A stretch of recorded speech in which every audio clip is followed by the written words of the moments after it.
నమస్తే. ఇన్నాళ్ళు నన్ను సపోర్ట్ చేస్తూ, ఎంకరేజ్ చేస్తూ మీ ప్రేమను నాకు అందిస్తున్న ప్రతి ఒక్కరికి కృతజ్ఞతలు. అలాగే ఈ వీడియో కూడా ఖచ్చితంగా మీకు ఉపయోగపడుతుంది. లైక్, షేర్ అండ్ సబ్స్క్రైబ్ చేసి మీ సపోర్ట్‌ని నాకు అందించండి. అలాగే ఈ వీడియో పట్ల మీకున్న అభిప్రాయాన్ని కామెంట్ సెక్షన్‌లో కామెంట్ చేసి తెలియజేయండి. ఇప్పుడు వీడియోని చూద్దాం. నమస్తే, వెల్కమ్ టు అవర్ ఛానల్. నేను పద్మిని. సో ఈ రోజు మనతో పాటు ప్రముఖ ఆధ్యాత్మికవేత్త, ప్రముఖ న్యూమరాలజిస్ట్, ఆస్ట్రాలజర్ తనిష్క మేడం ఉన్నారు. మాట్లాడదాం. నమస్తే మేడం. నమస్తే అమ్మా. రకరకాల సమస్యలతో బయట సతమతం అవుతున్నారు. అందులో మేజర్ గా మనకు తెలియట్లేదు, ఇది ఫాస్ట్ జనరేషన్ లో ఉన్నాం కానీ మనకు తెలియట్లేదు కానీ నెగటివ్ ఎనర్జీస్ తో బాధపడే వాళ్ళ సంఖ్య అధికం. అదే నిజం కదండి. చాలా మంది నమ్మరు. ఇప్పుడు జరగని వాళ్ళు ఎందుకు నమ్ముతారు? ఏంటి, ఏ యుగంలో ఉన్నావు అని అంటారు. పెయిన్ ఎవరికైతే నొప్పి ఉందో వాడిని అడగాలి, ఏ బాబు నీ నొప్పి ఏంటి అనేది. ఎవరి నొప్పి ఉందో వాడు చెప్పాలి. నొప్పి లేని వాడు ఏం చెప్తాడు? అవన్నీ తెలియదు వాళ్ళకి తెలియదు కదా. సో నెగటివ్ ఎనర్జీస్ ఇంపార్ట్ చేసే వాళ్ళు ఇప్పటికీ ఉన్నారు, దాంతో సతమతం అవుతున్నారు చాలా మంది. అట్లాంటి క్లయింట్స్ ఎక్కువగా వస్తూ ఉంటారు మీకు. చాలా మంది అలాంటి వాటి నుంచి మీరు డెఫినెట్ గా మంచి మంచి రెమెడీస్, అంటే రెమెడీస్ ఇట్లా ఓపెన్ గా ఇక్కడ చెప్పడానికి కుదరదు. ఎందుకంటే నా నక్షత్రం వేరు, మీ నక్షత్రం వేరు, నా లగ్నం వేరు, మీ లగ్నం వేరు, నా సమస్య వేరు కదా. నా హ్యాండ్ ప్రింట్స్ వేరు, మీ హ్యాండ్ ప్రింట్స్ వేరు. అందుకని వాళ్ళ జాతకంలో చూసి చేయడమే కరెక్ట్. ఎగ్జాక్ట్లీ. అందుకనే ఓపెన్ గా ఇక్కడ ఏమి రెమెడీస్ ఏమి చెప్పరు, కానీ ఎక్స్పీరియన్సెస్ డెఫినెట్ గా మనం కాల్స్ రూపంలో 100% ఇస్తున్నాం. ఎక్కడ దాంట్లో అయితే డౌటే లేదు. ఒక క్లయింట్ కూడా ఇప్పుడు సిద్ధంగా ఉన్నారు, తమ ఎక్స్పీరియన్స్ ని మనతో పాటు షేర్ చేసుకోవడం. మాట్లాడదామా? హలో. నమస్తే అమ్మా, నేను పద్మిని మాట్లాడుతున్నాను. నమస్తే అండి. మీ సమస్య ఏంటి? మీరు ఎప్పుడు మేడం ని కన్సల్ట్ చేశారు? మరి మీ సమస్య తీరిందా? ఒక్కసారి మీ ఎక్స్పీరియన్స్ ని నాతో షేర్ చేసుకుంటారా? చెప్పండి అమ్మా, ఏంటి మీ సమస్య? మా బాబు అదే చదువు కోసమని అనుకున్నాను. మీ బాబు చదువు కోసం? Okay okay. అంటే చదవట్లేదా? చిన్న పిల్లవాడా? చిన్నపిల్లవాడు. ఇంటరా? Okay okay. అంటే మీ మాట వినకపోవటం, చదవకపోవటం అట్లా చేసేవాడా? మాట వినకపోవటం అంటే కొంచెం ప్రాబ్లం వల్ల అట్లా అయ్యాడు. మంచిగా చదివే బాబే చదవకుండా? Okay okay. మేడం గారి దగ్గర పూజలు అవి చేసిన తర్వాత ఇప్పుడు బాగా చదువుతున్నాడు. ఇప్పుడు మళ్ళీ నార్మల్ అయిపోయాడా? మంచిగానే మార్కులు. ఎట్లా తెలుసు తనిష్క మేడం మీకు? మీరు అదే వీడియోస్ లో. Okay okay. బట్ నమ్మకం ఎట్లా కుదిరింది? మేడం దగ్గరికే వెళ్ళాలి, మేడం చేతే చెప్పించుకోవాలి? కరెక్ట్ చేస్తానని చెప్తున్నారు కదా. అవును. సరే, ట్రై చేద్దాం అనుకున్నారా? అవును. ఓకే.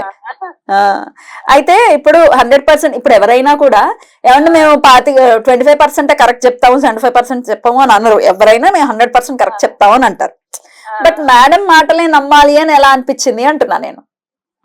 అంటే టీవీలో చూసాను కదా, సరే ఒకసారి ట్రై చేద్దాము అన్నట్టుగా. మేడం గారు కూడా మంచిగా మాట్లాడారు.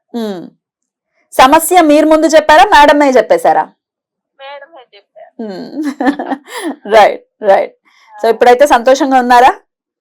బాగానే ఉన్నాం. పోన్లేండి. చాలా చాలా కృతజ్ఞతలమ్మా, మీ ఎక్స్పీరియన్స్ ని నాతో షేర్ చేసుకున్నందుకు. Thank you. నమస్తే అండి. వీళ్ళు వచ్చి బాబు చాలా డిప్రెషన్ లో ఉన్నాడు. ఆయన అంటే మంచిగా చదివే అబ్బాయి కొన్ని రోజుల్లో ఎక్కువ డిప్రెషన్ కి వెళ్ళిపోయేసరికి ఆయనకి ఏంటంటే చదువు మీద ఇంట్రెస్ట్ లేకుండా అయిపోయింది. అంటే వీళ్ళు పేరెంట్స్ మధ్యలో కొంచెం ప్రాబ్లమ్స్ ఉండేదన్నమాట. అది ఎందుకంటే తల్లిదండ్రులు చాలా ప్రశాంతంగా ఉంటేనే కదా వాళ్ళు పిల్లలు కూడా బాగుంటారు, అంతే కదా. అందులో వయసుకు వస్తున్న పిల్లోడు టీన్స్ లో ఉన్నాడు. అప్పుడు ఏమైతుందంటే పేరెంట్స్ సుఖపడలేనప్పుడు వీళ్ళు బాధల్లో ఉంటారు. అసలు అప్పుడు చదువు మీద ఇంట్రెస్ట్ లేదు, వీళ్ళే ఇలా ఉన్నారు కదా, వాళ్ళ మీద వాళ్ళకి ఏంటంటే అవన్నీ థింక్ చేసి ఎక్కువ ఈలో డిప్రెషన్కి వెళ్ళిపోయాడు ఈ బాబు. సో తర్వాత చదువు మీద ఇంట్రెస్ట్ లేదు, ప్లస్ తను వినేది కాదు చెప్పిన మాట, చాలా అంటే తను మొండిగా బిహేవ్ చేసే తను అట్లా అయిపోయాడు అనమాట. అయితే చాలా మంచోడు, బట్ అట్లా అయిండు. తర్వాత ఏమైందంటే ఈమె పూజ ఫాలో అయిన తర్వాత తను చాలా చేంజ్ అయ్యి ఇప్పుడు చాలా ప్రశాంత మంచిగా చదువుకుంటుండు. ప్లస్ ఇప్పుడు అండ్ ఆ భార్య భర్తలు కూడా బాగున్నారు. ఇప్పుడు మళ్ళీ నెక్స్ట్ మంత్ లో ఎగ్జామ్ కూడా వస్తుంది బాబుకు. సో ఆ రిజల్ట్ కూడా మళ్ళీ తొందరగా చెప్తారు వాళ్ళు. అంటే ఆల్రెడీ చాలా చేంజ్ అయిపోయాడు, మంచిగా చదువుతున్నాడు. అంటే ఇవి డిప్రెషన్ అంటే మీకు ఏమని చెప్పేవారు? అబ్బాయి ఇంట్లోనే లోపల ఒక రూమ్ లో కూర్చోటం ఇట్లాంటివి చేసేవాళ్ళు? అంటే ఎవరితో సరిగా మాట్లాడేది లేదు, అసలు ముందుగా ఉన్నట్టుగా లేదు. వాళ్ళకి ఏమైతుందంటే మాటలే, ఇప్పుడు ఒకరు ఉన్న తల్లిదండ్రులు అంటే తప్పకుండా తల్లితో మాట్లాడాలి. సో ఆ మాటలు లేవు.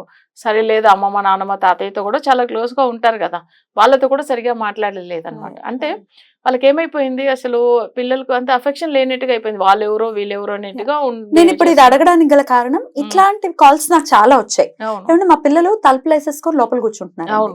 ఈ ఏజ్ పిల్లలే, ప్రత్యేకించి ఒక 18 to 24, 25 years లోపు తలుపులు వేసుకొని కూర్చుంటున్నారండి, మాట్లాడట్లేదు. ఇది వరకు చాలా చలాకీగా ఉండేవారు, డిప్రెషన్ అంటున్నారు. సో ఈ సమస్యలను మీరు ఎలా సాల్వ్ చేస్తారు? అంటే వీళ్ళకి ఎందుకు వస్తుంది ఫస్ట్ ఆ సమస్య అనేది చూడాలి. ఇప్పుడు వీళ్ళ ఇంట్లో ఏంటంటే పేరెంట్స్ మధ్యలో ప్రాబ్లం ఉంది, సరి వచ్చింది. కొన్ని పిల్లలకి ఎట్లానంటే స్కూల్లో కాలేజ్ వెళ్తున్నప్పుడు కాలేజీలో ఎవరినో ఫ్రెండ్ సర్కిల్లో ఏదైనా గొడవలు అయ్యి వాళ్ళ మాటలు తట్టుకోలేకుండా, కొన్ని వాళ్ళ సర్కిల్ ఏమైతుందంటే ఈయనకి ఎవరు క్లోజ్ ఫ్రెండ్ లేకుండా అట్లా కూడా బాధపడే వాళ్ళు ఉంటారు. సో అక్కడ ఎవరైనా ఈ పిల్లోని బ్లేమ్ చేయడం, ఊరికే ఏదో టార్చర్ పెట్టడం, ఇలాంటివి ఉంటే కూడా వీళ్ళకి ఏమైతుందంటే ఆ డిప్రెషన్ అనేది ఇప్పుడు ఇంటికి వచ్చి చెప్పరు కొన్ని పిల్లలు. కొంతమంది ఏంటంటే ఇలా అవుతుందంటే మళ్ళీ పేరెంట్స్ ఏమైనా గట్టిగా మాట్లాడతారో ఏమని వాళ్ళంతలో వాళ్ళు సైలెంట్ గా రూమ్ లో వెళ్ళి కూర్చుంటారు. ఇంకొకరికి ఏంటంటే స్టడీస్ మీద కొంచెం ఇంట్రెస్ట్ లేకుండా, కొన్ని ఏమైతుందంటే ఎంత చదివినా అసలు వాళ్ళకి మైండ్ లో అవి ఎక్కదు. అసలు ఏమైతుందంటే వాళ్ళు పేరెంట్స్ తిడతారో ఏమన్న భయం. సరే మనకు ఇంత ఖర్చు పెట్టి చేయిస్తున్నారు, కానీ చదువు మనకు అసలు మన ఎగ్జామ్ టైమింగ్ లో ఏదో ఒక డిస్టర్బెన్స్ వల్ల వాళ్ళు సరిగా రాయలేకుండా పోవచ్చు. ఆ ఒక డిప్రెషన్ ఉన్న వాళ్ళు కూడా ఇట్లనే సైలెంట్ కామ్ అయిపోతారు. అంటే కొన్ని పిల్లలు ఏమైతుందంటే పేరెంట్స్ కు భయపడుతూ ఉండే వాళ్ళు ఉంటారు. కొన్ని పిల్లలు ఏమైతుందంటే అసలు చుట్టూ ఉన్న ఫ్రెండ్ సర్కిల్ కానీ పక్కన కాలేజ్ లో కానీ ఏదైనా వీళ్ళ వల్ల కూడా బాధపడి అట్లా డిప్రెషన్ కు వెళ్లే పిల్లలు ఉంటారు. అయితే ఇప్పుడు వీళ్ళకి ఎందుకు ఇలాంటి ఇష్యూ వస్తుంది, కొంతమందికి ఏంటంటే ఆ టీనేజ్ లో ఎవరైనా అమ్మాయిని ఇష్టపడము. సో దాని వల్ల కూడా వాళ్ళకి ఏమైతుందంటే ఇప్పుడు అమ్మాయి కానీ అబ్బాయి కానీ సో వాళ్ళు ఇష్టపడుతున్నప్పుడు సో వాళ్ళకి అదొకటి మైండ్ లో ఉండిపోతుంది. వాళ్ళకి తెలియదు కదా అసలు. అప్పుడు వాళ్ళు మంచిగా చదువుకునే టైమింగ్ లో ఇదంతా ఈ ఒక డిస్టర్బెన్స్ కూడా ఉంటుంది. సరే ఇది ఎందుకో జాతక రీతిగా అందరు పిల్లలు అలా ఉంటారని కూడా కాదు, కొన్ని జాతకాలు అట్లా ఉంటుంది. సో వాళ్ళకి ఆ టైమింగ్ లో ఇప్పుడు హైయర్ స్టడీ సంబంధించిన 4th house లో నెగిటివ్ గ్రహం ఉన్నప్పుడు ఆ టైమింగ్ లో వాళ్ళకి అట్లా జరుగుతుంది. ఇంతవరకు మా బాబు బాగున్నాడండి, ఇప్పుడు వాళ్ళు కూడా చెప్పారు కదా వాళ్ళ బాబు చాలా మంచిగా ఉండేవాడు. ఈ ప్రేమల గురించి అంటే ప్రేమించుకోవటం తప్పు కాదా అనేది పక్కన పెట్టేస్తే, చిన్న వయసులో ఇప్పుడు 18 years పిల్లలు ఉన్నారు, వాళ్ళు ఎవరెవరినో ప్రేమించడం, వాళ్ళు చదువు మీద ధ్యాస పెట్టకుండా ఇట్లా ప్రేమల మీద ఇట్లాంటి కాల్స్ వస్తాయి. ఎందుకంటే ఇప్పుడు ఇంటర్ చదువుతున్న పిల్లలు అసలు పెళ్లి చేసుకుని వెళ్ళిపోయారు ఇంట్లోంచి, కానీ ఏమైతుందంటే అట్లా వెళ్ళిపోతున్నారు. మళ్ళీ వీళ్ళు పేరెంట్స్ ఏం చేయలేకుండా చాలా బాధపడి మళ్ళీ వాళ్ళు ఏం చెప్తున్నారు, ఇప్పుడు ఆమె వాళ్ళ స్టడీ పోయింది పిల్లలకి, ఎందుకంటే చదువు అంటే వస్తే మళ్ళీ ఎక్కడైనా తీసుకెళ్లిపోతారని ఆ పిల్లలు స్టడీస్ కూడా కంప్లీట్ చేయలేకుండా వెళ్ళిపోతున్నారు.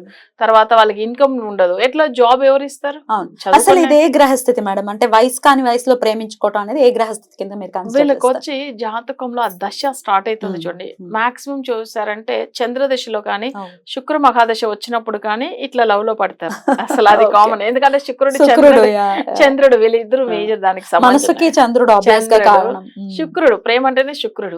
సో అప్పుడు ఏమైతుంది, ఈ దేనికి సంబంధించిన దశ వచ్చినప్పుడు అసలు తప్పకుండా అట్లా వాళ్ళు సరే ఇష్టపడడం, కానీ ఆ గ్రహాలు బాగా లేకుండా ఉంటుంది. అయితే లవ్ మ్యారేజ్ అవ్వడానికి శుక్రుడు ఏంటంటే 6th లో కానీ 8th లో కానీ 12th లో కానీ లగ్నంలోంచి ఉంటే వాళ్ళకి మాక్సిమం 90% లవ్ మ్యారేజ్ అవుతుంది. ఇది చాలా వరకు జాతకం చూడగానే చెప్పేవచ్చాం మనం. సో అట్లా కూడా వాళ్ళకి ఏమైతుందంటే జాతక రీతి ఓకే ఇష్టపడుతున్నారు, దానివల్ల ఏం తప్పేం లేదు, కానీ వాళ్ళకి పర్టికులర్ గా స్టడీస్ కంప్లీట్ అయిన తర్వాత కెరియర్ లో మంచిగా సెటిల్ అయిన తర్వాత చేసుకోవచ్చు. ఆ చిన్న ఏజ్ లోనే చేసుకోవడం అది ఇంకా తప్పు. సో ఇవి కూడా మీరు సాల్వ్ చేసి కానీ ఒక ఇష్టపడి వెళ్ళిపోయిన వాళ్ళని తీసుకురమ్మని చెప్పడం చాలా తప్పు. అట్లా తీసుకురాకూడదు, అయిపోయింది ఆల్రెడీ, వాళ్ళకే రాసి పెట్టేడేమో. వాళ్ళ లైఫ్ బాగుండడానికి చేయవచ్చు, లైఫ్ బాగుండడానికి మీరు ఎప్పుడు నెగటివ్ చేయరు. నేను చాలా మంది ఏం తెలుసా, పెళ్లి చేసుకుని వెళ్ళిపోయారు, మా క్యాస్ట్ వేరే మా దగ్గరికి రావాలి అంతే, అట్లా అంటే నేను చేయను అని చెప్తాను. అవునా? వద్దనే అంటున్నా, ఎందుకంటే అది వాళ్ళు కేరళ వాళ్ళు కూడా ఒప్పుకోరు. మ్మ్. రీజన్ ఏంటంటే ఒకరిని బాధ పెట్టి అసలు ఒకరు ఇష్టపడే వాళ్ళని మనం అట్లా విడదీయడం మంచిది కాదు, అది చాలా తప్పు అవుతుంది. మ్మ్. సో ఆ విషయం వద్దనే చెప్తాం. ఒకవేళ వాళ్ళు మంచిగా ఉండడానికి కావాలంటే చేస్తాం చేస్తారు. అని చెప్తాం. వాళ్ళ So, లైఫ్ ఇట్లా నెగటివ్ గా ఆలోచించేటట్టయితే మీరేం కాల్ చేయక్కర్లేదు. కానీ మా జీవితాలు బాగుండాలి, లేకపోతే పిల్లలు ఇలా ఇప్పుడు పిల్లలు అవును. చదువుల విషయంలో కూడా ఒకవేళ ఇబ్బంది పడుతున్నారు, ఎట్లా ఇప్పటిదాకా బాగా చదివాడు మా పిల్లాడు బాగా చదవట్లేదు, అవును. ధ్యాస పెట్టలేకపోతున్నాడు, డిప్రెషన్ తో బాధపడుతున్నాడు, డేట్ ఆఫ్ బర్త్ ఇచ్చి మీరు ఊరుకోండి. మీరు ఏం సమస్యల ముందు మీరు చెప్పేయద్దు, మేడమే చెప్తారు. కరెక్ట్ గా గెస్ట్ చేశారు అనుకుంటేనే నెక్స్ట్ స్టెప్ కి వెళ్ళండి. అంతేనా మేడం? అంతేమా, అంతే. రైట్ మేడం, చాలా చాలా అద్భుతంగా వివరించారు. Thank you so very much. నమస్తే. నమస్తే మా.